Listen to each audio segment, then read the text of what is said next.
Bago tayo magpatuloy ay nais ko munang magpasalamat kay Gameboy sa pagbibigay ng 50 Spirit Stone. Maraming salamat Emperor sa mas malalim na suporta. Sa nakaraang episode ay natapos tayo kung saan ay ginamit na ng ating bida ang kanyang kapangyarihan bilang Amulet Master. Kung saan bumagsak muli sa kanilang dalawa ng Great Elder ang napakalakas na kidlat. At doon nga ay hindi makapaniwala ang mga ito sa kanilang nasasaksihan na ginagawa ni Jiang Chen na paulit-ulit na paggamit ng malakas na kidlat upang mapatibay nito ang kanyang katawan kahit isa pa lamang siyang lesser body tier cultivator. Dagdag pa nilang tanong kung makakayanan ba talaga ito ni Jiang Chen, dahil kahit ang isang Tao Realm cultivator ay siguradong mapapaisip ng 2 beses upang gawin ang matinding method ng ganitong klaseng pagsasanay. Napatigil naman sila sa kanilang ginagawang diskusyon nang marinig nila ang napakalakas na sigaw sa kinaroroonan ni Jiang Chen, kaya naman agad-agad na silang lahat na nagmadali upang puntahan na ito. At nang makalapit na nga sila ay agad silang nag-alok sa kanilang sect leader ng iba't ibang klaseng peel, at bukod pa doon ay binabalak rin nila na magmadaling mag-set up ng healing array, at nang makita ito ng Great Elder na di hamak na mas napinsala kaysa sa ating bida, ay napapatanong na lang kung paano naman siya dahil siya nga itong mismong nasa bingit na ng kamatayan. Sa kabilang banda naman ay napapatanong si Lu Chengqing kung magiging maayos lang ba talaga ang kanilang sect leader dahil ang kidlat na tumama dito ay talagang napakalakas, habang si Lilyu naman ay napapasabi na lang sa kanyang isipan na ang nakuha niyang master ay talagang isang baliw. Dagdag niya pa na hindi ba alam ni Jiang Chen na ang paggamit ng method na pagpapabilis ng pagtaas ng level ay isang pagpapakamatay. Subalit bigla na lang nanlaki ang kanyang mga mata sa kanyang nasaksihan, kung saan sa hindi nila inaasahan ay may muling bumagsak na isa pang kidlat sa kinaroroonan ni Jiang Chen na nagsanhi ng maliit na pagsabog. Kaya naman sa nangyari ay napapahawak na lang sa ulo si Lilyu dahil para sa kanya ay sigurado na ang pagkamatay ni Jiang Chen, dahil batid niya na sobra na itong nanghihina bago pa bumagsak ang isa pang divine punishment. Nilipat naman ang eksena sa kinaroroonan ng ating bida kung saan ay unti-unti nang naglalaho ang alikabok na dinulot ng maliit na pagsabog. At makalipas lang ang ilang sandali ay binalik na lang ang eksena kay Lilyu na mas lalong nanlaki ang mga mata sa labis na pagkabigla ng tuluyan nang mawala ang mga alikabok, kung saan nakita niya ang ating bida na tila wala man lang natamong pinsala sa daming tinanggap nitong malakas na kidlat, kaya naman napapatanong na lang si Lilyu sa kanyang sarili na kung paano ito naging posible. Kasunod noon ay may biglang namuong pinong enerhiya sa dantian ng ating bida, senyales na malapit na siyang makapag-breakthrough, at hindi rin nagtagal ay labis-labis na lang ang pagkabigla ng mga disciple ng Fearless Sect nang makita nilang matagumpay na nakapag-breakthrough si Jiang Chen sa level ng intermediate body tier, at doon ay hindi sila makapaniwala sa kadahilanang sa loob lamang ng 2 araw ay nagawang makapag-breakthrough ng kanilang sect leader ng ganun lamang kadali. Matapos yun ay agad na lumapit si Lilyu kay Jiang Chen na tinatawag na niya ngayong master, at doon ay tinanong niya ang ating bida na kung paano ito nagawa ni Jiang Chen, at sa kanya namang naging tanong ay kumpiyansang sumagot ang ating bida na may isa silang pagkakaiba sa pagku-cultivate, at ito ay habang silang lahat ay naglalakad lang ay siya naman ay tumatakbo. Matapos yun ay napalingon naman silang lahat nang marinig nila ang nagmamadaling si Jiang Lu na paulit-ulit na sinisigaw na may masamang balita. At nang makita ito ng ating bida ay sinabihan niya si Jiang Lu na huminahon lang dahil ang isang cultivator ay dapat na maging mahinahon sa kahit anumang kaganapan. At sa kanya namang naging saad ay mabilis itong sinunod ni Jiang Lu.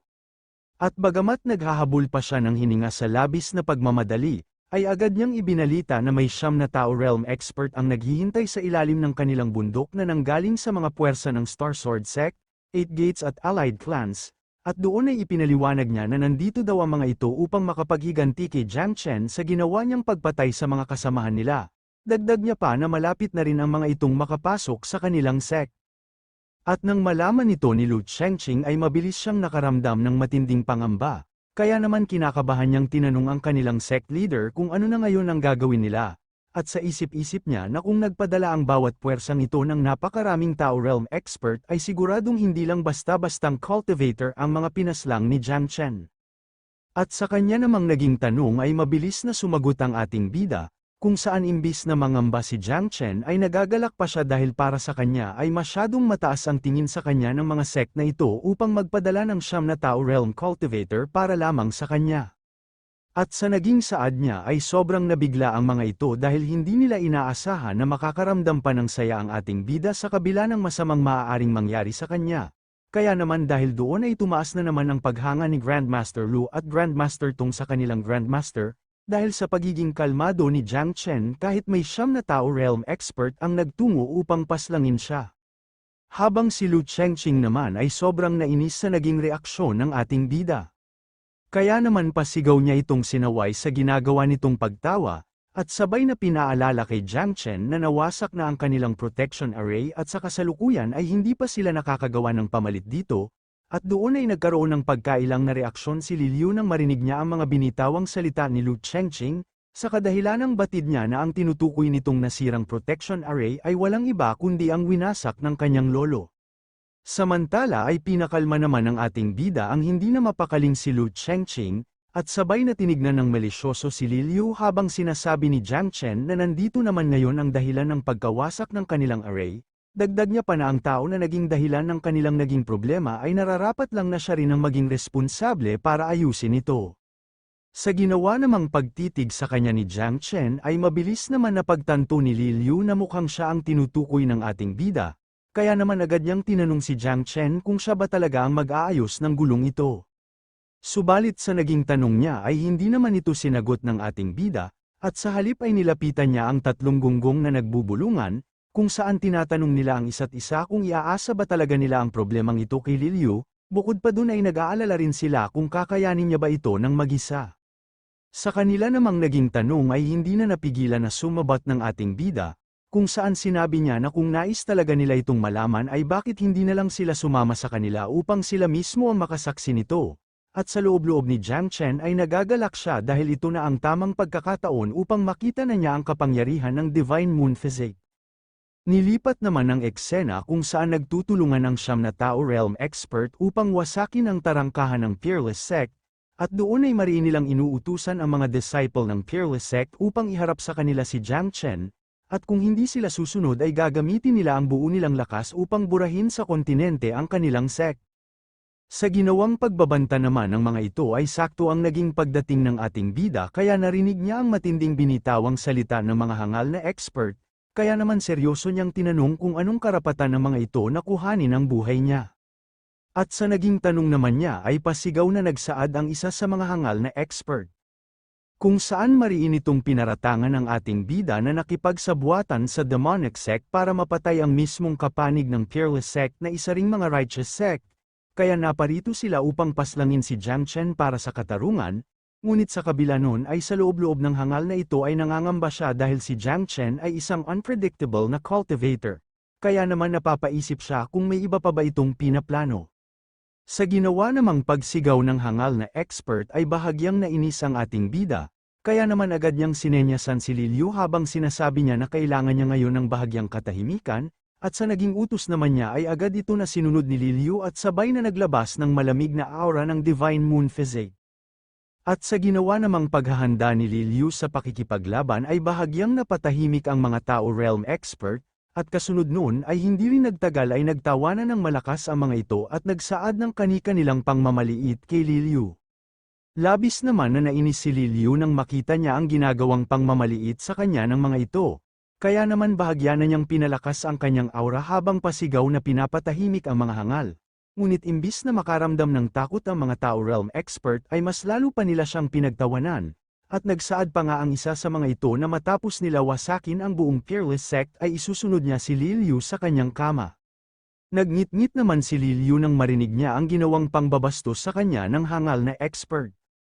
Kaya naman dahil doon ay sumabog na ito sa matinding galit at sabay na nagpakawala ng mas malakas na aura ng Divine Moon Physique, subalit sa kanyang ginawa ay hindi pa rin natinag ang mga hangal na expert at doon nga ay muli nilang minaliit ang malamig na aura na pinalabas ni Li Liu. Dagdag pa nilang pang-iinsulto na ang babaeng kagaya ni Li Liu ay hindi dapat nakikipaglaban kundi nananatili lamang sa kama ng mga lalaki. Sa nangyari ay hindi na nga nakapagtimpi pa si Li Liu sa ginagawang paulit-ulit na pang-iinsulto sa kanya ng mga hangal, kaya naman agad na siyang nagpakawala ng isang atake upang turuan ng leksyon ang mga ito, at sa kanya namang ginawang pag-atake ay hindi naman nakaramdam ng pangamba ang mga hangal na expert bagkus ay kampante lang nilang sinabayan ito. Habang mayabang pang sinasabi na ipapakita nila kay Liliu kung ano talaga ang totoong lakas ng isang Tao Realm expert.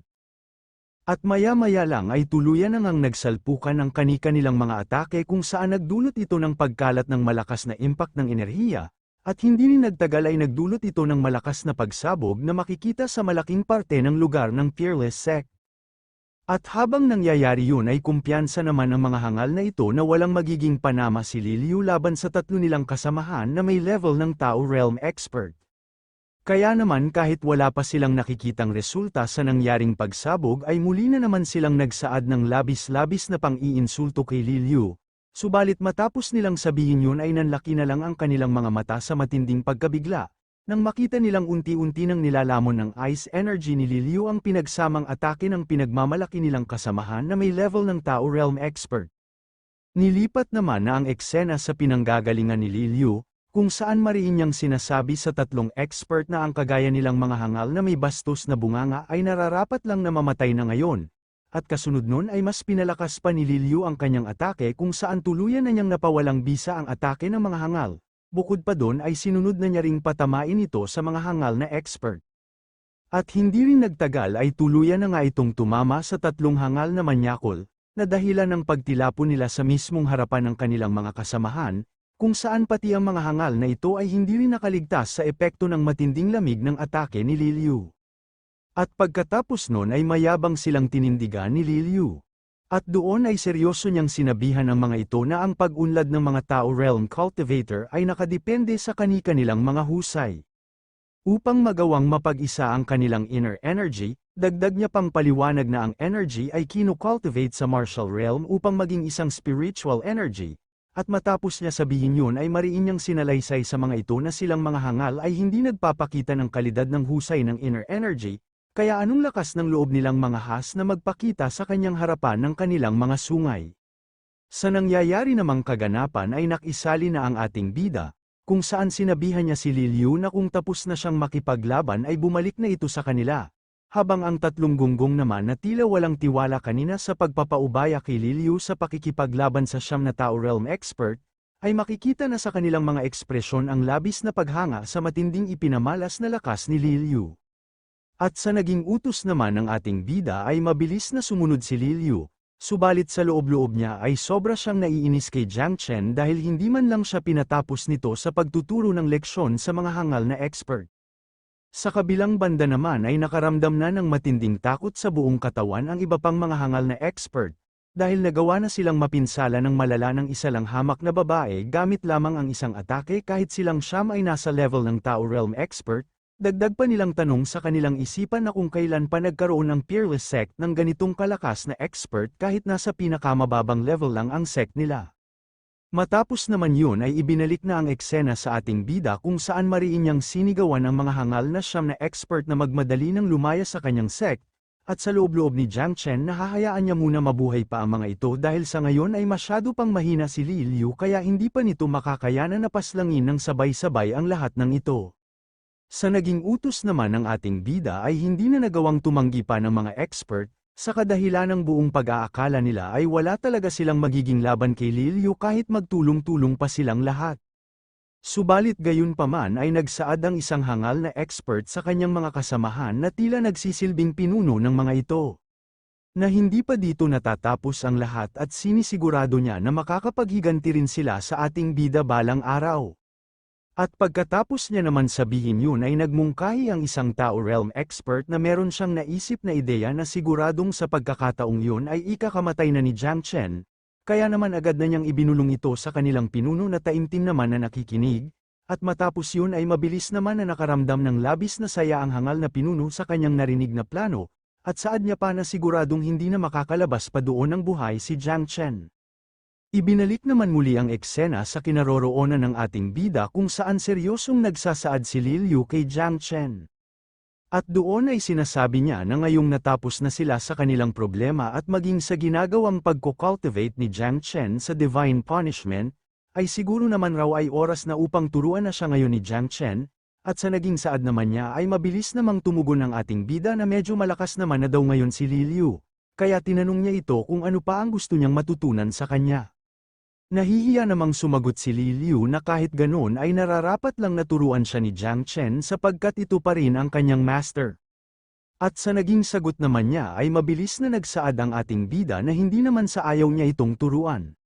Kundi dahil ito kay Bai Jiangyi na hindi pa rin na ipapadala ngayon ang magiging school fee ni Li Liu, at kahit may katotohanan naman na siya na ngayon ang magiging guro nito ay hindi niya pa rin ito tuturuan ng walang bayad, at nang marinig ito ni Li Liu ay nagngit-ngit na lang siya sa matinding galit dahil sa labis na pagiging hapit ni Jiang Chen pagdating sa Spirit Stone, na umabot pa sa puntong gusto na niyang paslangin ang ating bida sa kanyang isipan. At sa nangyari ay hindi naman na inintindi pa ng ating bida ang nanggigigil sa isang tabi na si Li Liu.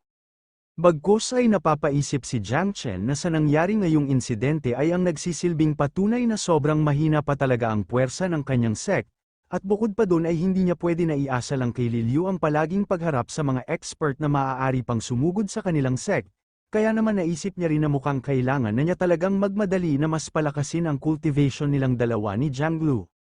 Matapos yun ay mabilis na nakalipas ang mga sumunod na 10 araw kung saan maiging nagko-cultivate ang ating bida. At doon ay nagawa na niya ngang makapag-breakthrough sa level ng Greater Body Tier Cultivator, at sa loob-loob ni Jiang Chen na ang palaging pangkaraniwang nangyayari ay nagagawang maging Greater Body Tier Cultivator ng mga martial artist matapos nilang ma-produce ang 9 na drops ng Blood Essence. Ngunit upang magawang maabot ng mga martial artist ang walang limitasyong mga tuntunin ay kinakailangan nilang magawang ma-produce ang 36 na drops ng Blood Essence.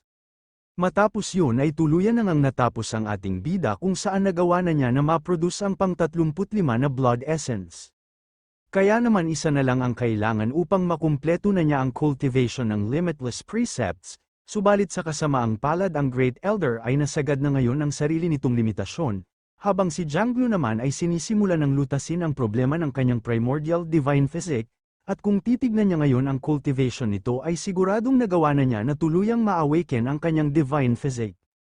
Napatigil naman ang ating bida sa kanyang ginagawang taimtim na pag-iisip nang tawagin siya ni Lu Chengqing na may masayang tono.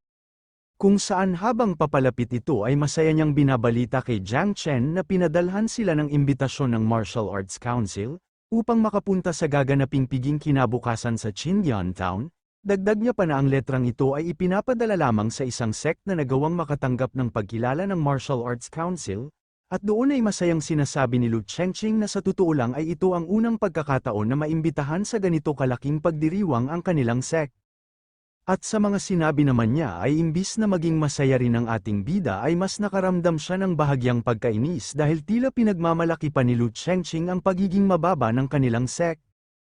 Kaya naman dahil doon ay sinabi niya na lang na ito na lang ang pumunta dito dahil kailangan niya na mag-focus sa kanyang ginagawang pagkukultivate, subalit sa sinabi naman niya ay mabilis itong tinanggihan ni Lu Chengqing, at sabay niyang ipinaliwanag na ang Council Master ay binanggit na ipopromote na nito ang kanilang peerless sect sa pagiging 8th-rate sect, kaya naman bilang sect leader ay kailangan si Jiang Chen mismo ang umattend dito dahil yun ang patakaran ng Martial Arts Council. Sa ginawa naman niyang pagpapaliwanag ay naintindihan na ito ng ating bida. Kaya naman wala na siyang nagawa kundi pumunta na talaga ng personal sa gaganaping piging. Kaya inutusan na lang ni Jiang Chen si Lu Chengqing na paghandaan na ito at isasama niya si Li Liu at Jianglu, at sa naging saad naman niya ay hindi ito sinang-ayunan ni Lu Chengqing dahil bagamat hindi niya alam kung bakit mabilis ang nagiging pagunlad ng cultivation ni Jianglu, ay mas makabubuti kung mananatili na lang muna ito sa kanilang sect. Subalit sa kanya namang naging mungkahi ay mariin itong hindi sinang-ayunan ng ating bida. At doon ay habang paalis na si Jiang Chen ay ipinaliwanag niya na normal lang ang nangyayaring mabilis na pag-unlad ng cultivation ni Jianglu kahit saan man siya manatili, sa kadahilanang sinaniban ito ng Primordial Divine Physique, at kasunod noon ay muli niyang inutusan si Lu Chengqing na simulan na agad ang gagawin nitong paghahanda dahil sa tingin niya ay ito na ang tamang oras upang gumawa ng malaking pangalan ang kanilang peerless sect. Matapos yun ay mabilis na lumipas ang kinabukasan kung saan nasa harapan na ng tarangkahan ng Qindian Town ang ating bida na kasama si Li Liu at Jianglu, at doon ay tinanong ni Li Liu kung hindi ba masaya si Jiang Chen na may kasama siya ngayon na isang magandang babae. At sa naging tanong naman niya ay pilosopong tumugon ang ating bida kung saan sinabi niya na ano naman kung may kasama siya ngayong magandang babae. Sapagkat ang dahilan lang naman kung bakit niya ito sinama ay dahil may sapat na lakas si Liliu upang maprotektahan siya sa mga maaaring maging panganib, at nang marinig ito ni Liliu ay makikita na lang sa kanyang ekspresyon na labis siyang nasaktan dahil hindi niya inaasahan ang magiging sagot nito. Kaya naman malungkot niyang sinabi na kung ikakamatay ba ni Jiang Chen kung magsasalita man lang ito ng magagandang bagay. Sa kabilang banda naman ay nang bahagya ng makalapit sila Jiang Chen sa papasok sa tarangkahan ng Qingyuan Town ay may biglang humarang sa kanila na isang grupo ng mga cultivator. At doon ay nagpakilala sila bilang martial artist na kabilang sa mga miyembro ng Star Sword Sect, at kasabay nun ay mariin nilang tinanong kung may katotohanan ba na ang ating bida talaga ang mismong pumaslang sa kanilang sect leader. Nasabi rin nila na huwag nang magsinungaling si Jiang Chen at sabihin na sa kanila ang totoong nangyari sa loob ng Sunset Ruins. Dito na muna matatapos ang ating episode, at kung gusto mong subaybayan ang ating kwento ay mag-subscribe ka na at pindutin ang notification bell, para updated ka sa pag-upload natin everyday. Maraming salamat mga Emperor!